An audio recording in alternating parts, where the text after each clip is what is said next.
At the hotel, nobody understood the millionaire Japanese woman till the black maid spoke Japanese. The Grand Ellison Hotel in Manhattan was not merely a place for travelers to rest their heads. It was a living testament to elegance, whispered money, and old-world charm wrapped in modern gloss. Its marble floors gleamed as though each square had been hand-polished by angels. Its chandeliers hung like frozen fireworks over velvet lounges where foreign dignitaries and CEOs sipped neat drinks and exchanged secrets. The staff moved like shadows, quiet, efficient, invisible until needed. Among them was a maid named Monique. Monique Taylor had worked at the Grand Ellison for 6 years. A woman in her early 40s with warm brown skin and eyes that had seen the world stretch and fold in ways most people couldn't imagine. She was the kind of employee who moved unnoticed. Not because she was unimportant, but because she did everything with such quiet excellence that few thought to look twice. She arrived early, left late, and remembered everything, who liked 3 sugars in their espresso, which rooms needed lavender oil misted before bed, and exactly how Mrs. Warwick, the manager's wife, liked her pillows fluffed. What most people didn't know, what no one had ever asked, was that Monique had not always been a maid. Once, many years ago, she had been a student at Waseda University in Tokyo, a young woman with a linguist's gift and a full scholarship. She had spoken 6 languages fluently by age 21 and had dreams of working at the UN. But life, as it often does, had different plans. An unexpected pregnancy, a complicated visa renewal, and eventually the choice to come home, raise her daughter alone, and take whatever job would pay the bills. The dreams had dimmed, but the languages remained. She simply stopped speaking them aloud. Until the day the woman arrived. It started with a commotion at the concierge desk. It was just after 2:30 p.m. On a Monday, quiet hours between check-ins, when the automatic glass doors opened and in stepped a woman whose very presence shifted the air in the lobby. She wore a pristine white designer coat, a wide-brimmed hat that dipped low over her eyes, and carried a handbag worth more than most staff salaries. Behind her were 2 assistants struggling with multiple pieces of custom luggage, each stamped with golden crests and initials in kanji. The woman said something in Japanese, quick, clipped, formal, and the concierge, a young man named Adam, blinked like a deer in headlights. I'm sorry, ma'am," he said, holding up his palms. "Do you speak English?" She stared at him blankly, not in contempt, but confusion, and spoke again. Slower this time, but still in Japanese. Adam looked around, helpless. Does anyone here speak Japanese? A few of the other staff exchanged glances, shrugging apologetically. One of the bellhops tried to pull out his phone and open a translation app, but the guest's assistant swiftly waved him away. The woman was growing visibly frustrated. Not loudly. She didn't raise her voice or make a scene, but her lips pressed tighter with each second, her eyes flickering with the kind of growing embarrassment that comes from knowing no one around you understands a word you say. "She's the Yamamoto heiress," whispered Mrs. Warwick, who had appeared like smoke from the side hall. "From the Yamamoto shipping dynasty. They have holdings all over Southeast Asia. One of the richest families in Japan. She booked the penthouse for 2 weeks, no questions asked. Paid up front. Adam." "I get that," Adam said, whispering back, "but I can't understand her." Then, from across the lobby, came a voice. "I can." Heads turned. Monique stood in her maid's uniform, crisp but plain, holding a feather duster in one hand and a linen cart behind her.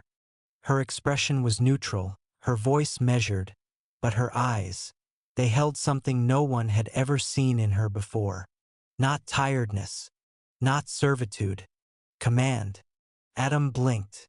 "Wait, you can speak Japanese?" Monique nodded. "Yes." Mrs. Warwick looked almost offended by the possibility. You studied it? Monique didn't answer her. She simply stepped forward, adjusted the sleeves of her uniform, and walked toward the guest with the poise of someone who had crossed borders with only language as her passport. She bowed gently, not overly formal but respectful, and spoke, her voice soft but steady. Konnichiwa. Gobube no okake shite senshi arimashen. Thuga oso yuni itasimasu. The woman's head snapped up. Her expression transformed, the confusion gave way to relief, then curiosity, and then something else. Recognition. Not of Monique's face, but of what she represented. In a room where no one else understood, she saw her. The woman replied swiftly, her tone formal but with a tremor of gratitude. Monique nodded, listening attentively, offering the small smiles and nods that only another native-level speaker would know to give. After a short exchange, Monique turned to the staff and relayed, "Her name is Mrs. Riko Yamamoto. She says she arrived earlier than expected and would like to be taken to her suite now. She apologizes for the confusion." Adam blinked, stunned. "Oh, of course. Yes. Right away." Mrs. Warwick, who rarely looked caught off guard, fumbled for words. "Well, yes, certainly. We'll have someone take her luggage," she asked. Monique interrupted politely. "If her assistants could accompany her directly, they have instructions for the room setup." And with that, Monique turned back to Mrs. Yamamoto, bowed again, and gestured toward the elevators. The two women walked side by side, speaking in low tones, one dressed in luxury, the other in cotton and polyester, but both walking with equal dignity. As they disappeared into the elevator, the lobby remained suspended in silence. That night, as Monique cleaned Suite 403, one of the junior receptionists came by, still dazed. "Miss Monique?" he asked, sheepishly leaning into the doorway. "Was that, like, real Japanese you were speaking? That wasn't from an app." Monique chuckled quietly, folding towels into perfect thirds. "Yes, it was real." "But how?" She didn't look up as she answered. "People are more than what they do for a living." He nodded slowly, not sure what to say, then finally mumbled, "You were amazing, like next level." Monique gave a small smile. "I just helped a woman who needed to be heard. That's all." But it wouldn't be the last time. The next morning, a formal request came from Mrs. Yamamoto's assistant. "Miss Monique is to be the only staff allowed in and out of the penthouse during the stay. No substitutions. No exceptions." It sent ripples through the hotel. Not because a maid had been chosen, but because someone like Monique had become indispensable to someone so powerful. No one yet knew what was coming. That this meeting between the maid and the millionaire would unravel a secret, spark a confrontation, and eventually change both their lives and reputations. Forever. But it had begun, and the hotel would never forget it. It didn't take long for the whispers to spread through every floor, from the executive suites to the laundry rooms deep in the basement. Even the kitchen staff paused mid-chop when they heard the latest update. The heiress in the penthouse, the Mrs. Riko Yamamoto, whose name was written in golden letters on international shipping contracts, had specifically requested a maid by name. And not just any maid. Monique Taylor. For the first time in the Grand Ellison's history, a guest of that stature had bypassed every layer of polished service hierarchy. The white-gloved butlers, the polished multilingual concierge team, the five-star hospitality liaisons, and asked for someone who, just days earlier, had been folding towels in linen storage. Monique, for her part, carried on with quiet steadiness. She neither flaunted nor shied away from the attention. Her gait remained the same, her posture humble but dignified, her smile soft but unreadable. Only those who truly paid attention, and few did, would have noticed the shift in her eyes. Sharper, more present, as though a door had been unlocked inside her that she'd long since boarded up. On the second day of Mrs. Yamamoto's stay, Monique was summoned once again to the penthouse, this time not to clean, but simply to be present. "She asked for you to sit," said the assistant in perfect English, motioning politely toward the oversized velvet settee near the floor-to-ceiling windows. Monique hesitated. Maids did not sit in the penthouse, and certainly not at the request of billionaires. But when Riko Yamamoto herself appeared from the master bedroom, she offered a gentle bow and said, in Japanese, "Douzo, owa shistai koto ga arimasu." "Please, I'd like to speak with you." Monique sat. For a while, they simply drank tea, not hotel-issue Lipton, but something aromatic and earthy, brewed with precision from a delicate glass pot Mrs. Yamamoto had brought from home. The conversation began with soft pleasantries, shared memories of Tokyo, of the biting winter wind near Shinjuku Station, of vending machines that dispensed hot cans of coffee, of the warm scent of Nikamon steaming on street corners. Monique had not spoken about these things in years, and yet the memories returned with perfect clarity, like film reels playing in color. But then the conversation took a turn. "I came here," Riko said in Japanese, "not just for rest, not for vacation." Monique nodded. "Business. More than business." The woman's eyes held something behind their lacquered composure, a flicker of weariness, of something deeper than jet lag. "You see, my father, he passed recently. The company passed to me. And now everyone around me, they look at me differently." Monique studied her for a moment. "Because you're a woman?" "Yes, because I am not him. And because I don't shout to be heard." In Japan, they called it elegant strength. Here, they just call it silence. Monique understood this more than she could say. There was a kind of bond forming between them, not one of status, but one of translation. Not just of words, but of identity. Two women who had traveled far, from different worlds, yet found themselves misunderstood in nearly identical ways. Later that afternoon, as Monique stepped into the service elevator, she found Mrs. Warwick waiting at the bottom floor with a clipboard and her usual look of urgent disapproval. "I'd like a word," she said crisply. Monique nodded and followed her into the linen room. "I understand, Mrs.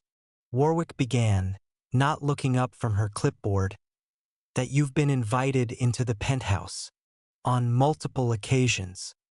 "Yes," Monique said evenly. "And that you've had conversations." "Yes."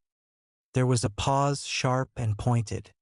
"I do hope you understand," the manager continued, now looking her in the eye, "that you are staff, Miss Taylor. We pride ourselves on professionalism. Familiarity with guests can often cloud that." Monique met her gaze without flinching. "With all due respect, I've done nothing unprofessional." Mrs. Warwick tapped her pen against the board. "That may be, but I don't want her getting the wrong idea about boundaries. Sometimes these wealthy guests, especially from other cultures, expect certain dynamics. It's our job to maintain clarity." Monique said nothing, but something inside her began to simmer. She knew what this was. She'd heard it before, in different accents, in different words, but always with the same subtext. Know your place. That evening, Mrs. Yamamoto requested dinner not from room service, but from the kitchen staff directly. She wanted something not on the menu, a fusion dish she remembered from a small restaurant in Osaka. The request reached the chef, who frowned and grunted. If she wants sushi, she should have stayed in Tokyo. Word of the comment reached Monique within the hour. The next morning, she arrived earlier than scheduled. carrying with her a small handwritten note in Japanese that she'd spent the night translating. An apology from the hotel, penned in calligraphic brushstrokes, formal and appropriate. She delivered it silently with tea and received a grateful nod in return. The next day, when Mrs. Yamamoto came down into the lobby for the first time since her arrival. Dressed simply, hair tied back, no entourage, she walked with Monique beside her, speaking softly in Japanese, ignoring every stare. A hush fell over the lobby.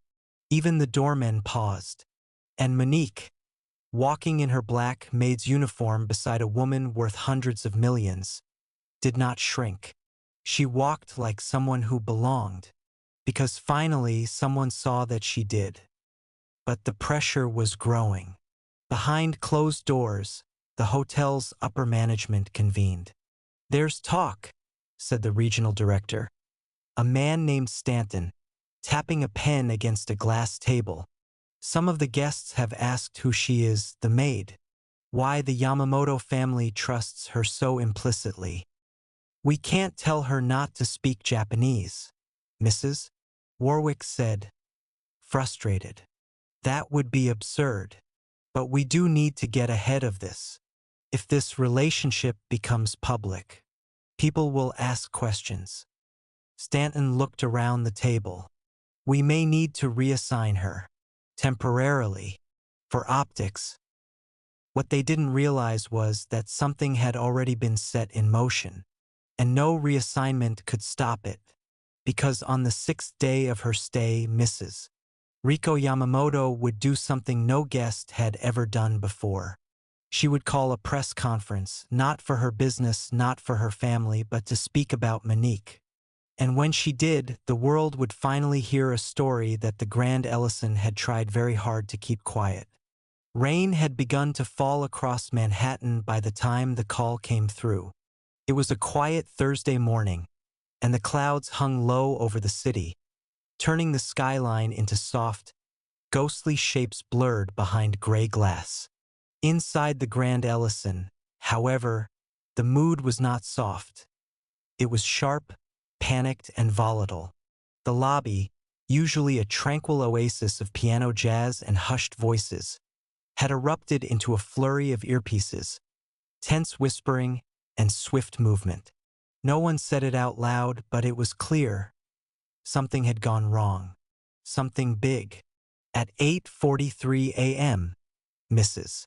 Riko Yamamoto's personal assistant, a stoic young woman named Hannah, had walked down to the front desk and, in English as crisp as fresh linen, declared that her employer would be holding a press event in the hotel ballroom. Not only that, but she would be addressing the Japanese business press, some of whom were already en route. The first reaction was disbelief. "She can't just book our ballroom like that without notice," Adam stammered. "She can," Monique said from behind him, her voice calm. "She already paid for the entire suite wing. She's technically the hotel's most valuable guest." Mrs. Warwick stormed out of the office moments later, a phone still pressed to her ear. "Who authorized this?" she barked, ignoring Monique entirely. "Who gave her access to the event space? Why wasn't I notified?" Monique remained still, her hands folded in front of her apron. She didn't need authorization. She made the request, and it was within her contracted privileges. Mrs. Warwick's face turned a shade tighter. "And did you know this was going to happen?" Monique met her gaze, unblinking. "No, ma'am. I only found out when you did."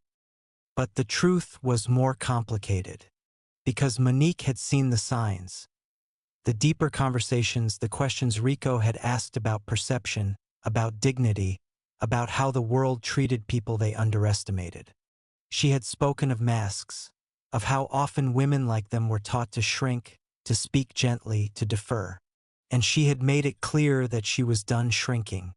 By 10:30 a.m., the Grand Ellison's main ballroom had been transformed. The velvet partitions had been removed, revealing the full expanse of the gilded chamber. where chandeliers cast golden light across polished wood floors and cream-colored walls. Rows of elegant chairs were lined up facing a small podium set before tall windows overlooking the city skyline. Riko Yamamoto stood at the center of it all, dressed in a cream-colored pantsuit that was both commanding and graceful.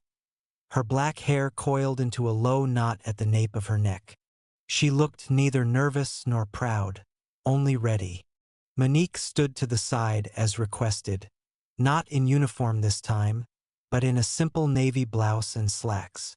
She had hesitated before changing, but Hannah had pressed a small folded note into her palm that morning with a gentle nod.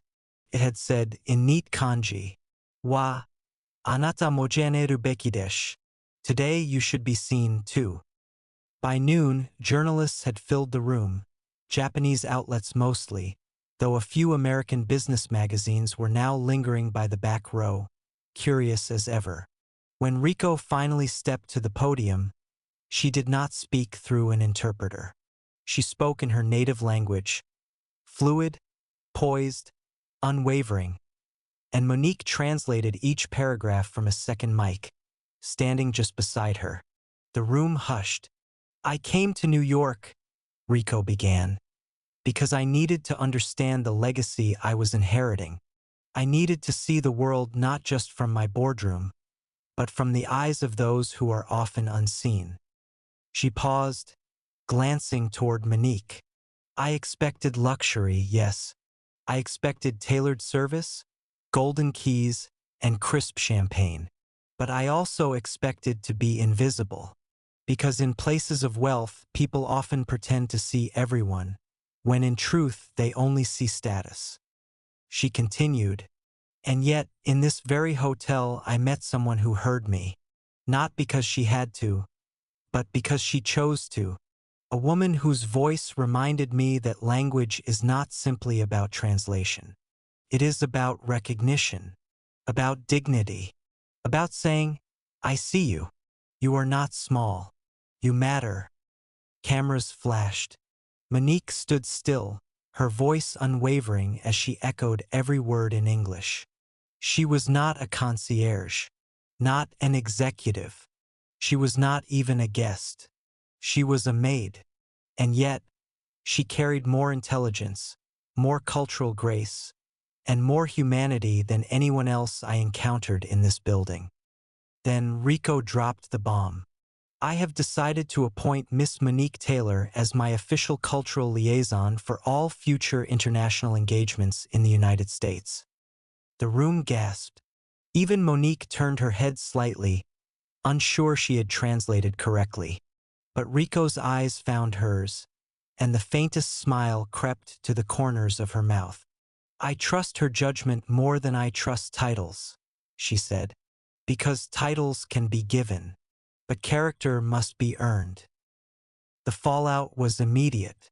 By 3 p.m., calls flooded into the Grand Ellison from media outlets and PR firms alike. By 5 p.m., Twitter had latched onto the clip, with hashtags like #MaidToMastery and #MoniqueSpeaks trending in both English and Japanese. One user wrote, "She didn't just translate words, she translated worth." Another, "Never underestimate the quiet woman in the corner. She might speak 6 languages and carry 1,000 stories." Meanwhile, in the staff lounge, a stunned silence fell over the employees gathered around a laptop screen watching the replay. Adam shook his head in disbelief. "She's gonna be famous." Mrs. Warwick sat stiffly, not saying a word, her jaw tight, as if trying to will the moment into undoing itself. Later that night, Monique returned to her apartment in the Bronx, a modest 2-bedroom she shared with her teenage daughter, Layla, who was now sitting cross-legged on the couch, eyes wide. "Mom, that was you?" she whispered. "You were on, like, everything. Did you see what Riko said?" Monique sat beside her and exhaled, a long breath that seemed to carry 10 years of weight. "I saw," she said quietly. "I still can't believe it." Are you gonna go with her? For real? Monique looked at her daughter, at the bright, curious eyes staring back at her, full of something she hadn't seen in years. Pride. She didn't answer right away, because the truth was, she had spent so long hiding her brilliance in the background. She had almost forgotten what it felt like to step into the light. But now, with the whole world watching, she had a choice to make. What neither Monique nor Rico knew was that this story had just begun. Because before Monique could even decide whether to accept the offer, a storm of resistance would rise, within the hotel, within the media, and even from voices she once thought were allies. And some people would not go quietly. For the next 48 hours, Monique Taylor's life became a surreal blur of flashing cameras, email notifications, and headlines she never imagined seeing her name in. From the moment Riko Yamamoto made her public announcement, Monique had received no fewer than 72 requests from news outlets. Some legitimate, others sensational, all begging for interviews, profiles, exclusive rights, or simply a quote. The maid who spoke up, they called her. The translator of power. Even a popular Japanese talk show asked if they could fly her to Tokyo for a televised appearance, offering business-class flights and five-star accommodations for both her and her daughter. But while the world celebrated her brilliance, the walls inside the Grand Ellison began to close in. Because not everyone was thrilled. Behind the oak-paneled doors of the executive boardroom, resentment brewed like a storm cloud ready to burst. She's a maid, one department head hissed, throwing the word like it was an insult rather than a job title. She skipped protocol. She embarrassed our concierge staff. Now the hotel looks incompetent. She didn't embarrass us, Adam snapped from the far end of the table. She saved us. If anything, we owe her. We owe her nothing, said Mrs. Warwick, voice clipped. She's a hotel employee who overstepped. This isn't about language skills. It's about hierarchy, decorum, control. The regional director, Mr. Stanton, drummed his fingers on the polished wood, watching the others like a poker player considering his next move. She's leaving anyway, he finally said. Isn't she? To join the Yamamoto delegation. Everyone turned to Mrs.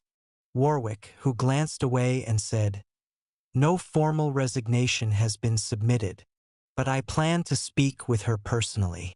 Make expectations clear. That conversation happened the next morning. Monique had just finished restocking the towel closet on the executive floor when she found Mrs. Warwick waiting at the end of the hallway, arms folded, expression like ice. I'd like a word, she said. Monique followed her into the empty ballroom, the same one where the press conference had taken place just 2 days prior. Mrs. Warwick turned to face her. I'll be frank. You've created quite the spectacle. The board is unsettled. Guests are asking questions. Staff morale is unstable. I've done my job, Monique said quietly. Better than expected, I think. You were hired to clean rooms, Mrs. Warwick snapped. Not to speak at press events. Not to insert yourself into VIP relations. And certainly not to build a public persona that overshadows this institution. Monique let the words wash over her. She'd heard worse, but something in her had shifted now. She could feel it in her chest, the way her spine didn't bow the way it once would have. I didn't insert myself, she said evenly. She asked for help. I helped. That's what we do here, isn't it? You've made this about you. No, you just can't stand that it isn't about you anymore. That did it. Mrs. Warwick's lips thinned. Submit your resignation, Miss Taylor. By end of day. Monique blinked. It wasn't unexpected, not really, but the finality of the words still caught her breath. Is that an order? It's a recommendation. Before this escalates. Monique said nothing. She walked away not out of defeat, but because there was nothing more to say. And that's when she made her decision. She would not leave quietly. That evening, Monique sat across from Rico in the penthouse suite, sipping tea while the city lights danced outside the tall windows. "She asked you to resign?" Rico said, calm but clearly displeased. Monique nodded. "I suppose I should have expected it," she said. "This place doesn't know what to do with someone like me when I stop being invisible." Rico folded her hands and said, "Then let's make them see." "What do you mean?" "I'm not just a guest," she said slowly. "I'm an investor. The Yamamoto Foundation owns a silent stake in the Ellison Group's European properties." Monique's eyebrows lifted. "And if this place wants our continued support," Rico added, "then they'll need to understand something very clearly. The future of this hotel is not built on silence. It's built on the voices they've tried to suppress." The next day, the story hit the New York Herald, complete with a full-page photo of Monique standing beside Rico, both women smiling, mid-conversation, with the caption, "She translated more than words. She translated respect." Inside, the article detailed Rico's financial influence on the Ellison Group and the board's internal response to Monique's sudden rise in profile. It included anonymous quotes from hotel staff, some supportive, some spiteful, and a direct quote from Rico herself. "Monique Taylor represents a future in which brilliance is not bound by uniforms or overlooked due to skin. If the world cannot see the value in such people, then perhaps we need to change who gets to run the world." It made headlines across 3 continents, and it made the board sweat. By mid-afternoon, Mr. Stanton reached out with a formal letter inviting Monique to remain at the Grand Ellison, not as a maid, but as the cultural guest relations consultant, a new position created specifically for her. Full benefits, salary tripled, and a direct line to executive management. Monique read the offer twice, then looked up at Rico. "What do you think?" Rico gave her a knowing smile. "I think the question is, what do you want?" But Monique wasn't interested in revenge. She wasn't interested in posturing or proving her worth. She was interested in change. That evening, she called a meeting, not in a boardroom but in the staff lounge. Dozens of maids, bellhops, cooks, janitors, and laundry attendants gathered around as Monique stood before them, holding a copy of the newspaper and her new contract. "I want you all to see this," she said, "because this isn't just mine. This is ours. For every time someone looked past you, for every time someone told you to stay in your lane, for every time you swallowed your intelligence to keep a job." She looked around the room, at tired faces that were slowly beginning to glow with something unexpected. Hope. You don't have to raise your voice to change the room. Sometimes you just have to speak the language they didn't expect you to know. But while Monique was rising, not everyone was ready to applaud. In the shadows of the hotel's legal offices, a plan was being formed, one that involved violations of internal protocol, whispered memos, and a possible breach of media policy. They weren't done trying to silence her. They were just getting smarter about it. And in part 5, Monique would face her greatest decision yet. Not just for herself, but for every unheard voice watching what she'd do next. The air inside the Grand Ellison felt different that morning, as if the walls themselves were waiting for something to happen. Down in the main hallway, the marble floors gleamed just as they always had. The chandeliers sparkled under morning light, and the guests moved about with their usual blend of elegance and distraction. But beneath that polished surface, tension pulsed like a low electrical current. Monique Taylor arrived precisely at 8 a.m. She wore a simple tailored navy suit, nothing flashy, but elegant in its precision. Her hair was pulled back in a neat low bun, and a small silver pin in the shape of a paper crane rested above her heart.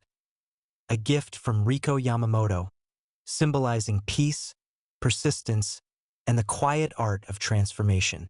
She entered the executive conference room without knocking. Seated at the long glass table were the hotel's top brass, Mr. Stanton at the head, Mrs. Warwick beside him, and a handful of other directors who had grown suddenly fond of corporate jargon like brand alignment and operational optics. "Miss Taylor," Stanton said, standing as she entered. "Please have a seat." Monique didn't sit. "I'm here to clarify something," she said calmly, her voice as clear as glass but laced with steel. "There's been talk of breaches in protocol, of disciplinary action, of media overreach. So let me say this once and only once." She placed a folder on the table. Inside were printed screenshots, emails, statements from fellow staff, and a notarized copy of her new contract. "I followed every rule. I broke no policy. I used skills that have been dormant for years, not for praise, not for power, but because someone needed to be heard. And when the world listened, you got nervous, not because I embarrassed this institution, but because I revealed what it was ignoring." Stanton's fingers tapped lightly on the table. "Miss Taylor, you've made your point." "No," she interrupted. "I haven't." She leaned in just slightly. "You wanted me to resign. You tried to silence me with fear. But what you failed to understand is that I didn't build my strength in hotel hallways. I built it raising a daughter alone, working nights, translating for clients who never knew my name. I didn't survive to be dismissed." Mrs. Warwick scoffed softly, but said nothing. "And so I have made a decision," Monique continued. "I will not be accepting your consultant role, because I don't want to be a symbol. I want to build something real." Stanton blinked. "You're leaving?" Monique nodded. "Yes, but not quietly." She handed him a second folder. Inside was a proposal, a business plan, funded by Riko Yamamoto herself. It was titled, "The Listening Room, a cultural consultancy built on equity and language, a place where multilingual staff from underrepresented communities could be trained, supported, and contracted by luxury institutions around the world, not to serve silently, but to be seen as partners in the guest experience." "I'm starting my own consultancy," Monique said. "And my first client? The Yamamoto Group. Riko has extended a 2-year contract to me personally. But I'll be hiring others, building a team, people like me, people you never bothered to ask what they were capable of." There was silence, a silence louder than any shout. 2 months later, the Grand Ellison's once glossy reputation was beginning to fade under scrutiny. Media attention had shifted from inspiration to investigation. How many voices had been silenced over the years? How many multilingual maids, immigrant chefs, brilliant bellhops had their talents buried under uniforms and rules? Meanwhile, the listening room opened its doors in a brick-walled space in Harlem, simple, sunlit, and vibrant.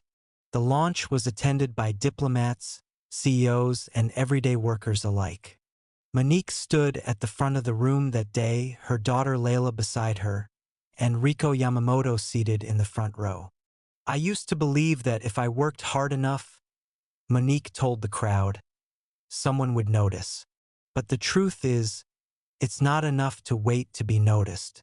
Sometimes you have to speak even when they're not listening." Her voice didn't tremble. It soared. Because the maid who had once dusted corners was now standing at the center of a global conversation. And this time the world was listening.